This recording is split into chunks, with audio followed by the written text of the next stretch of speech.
Hi, I'm Becca, a new tenancy coordinator here at Umega.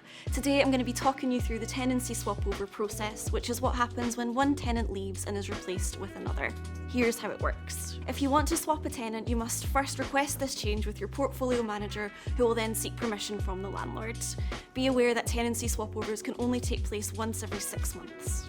If permission is granted, the tenant who's leaving, in agreement with those who are staying, will need to find a new tenant to take their place.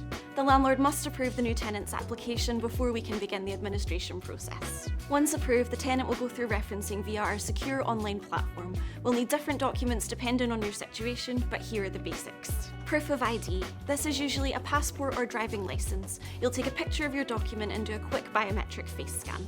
Credit check.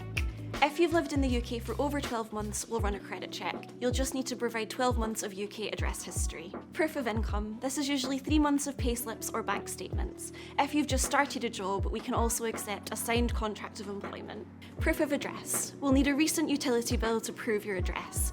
We'll also need a reference from your previous landlord.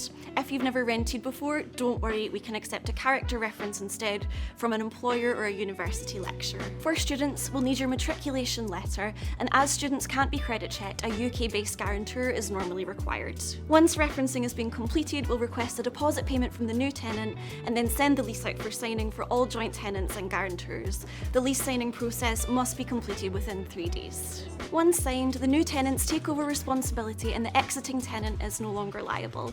The deposit for the exiting tenant will be returned within 7 days, and that wraps up the swap over process. Thank you for watching.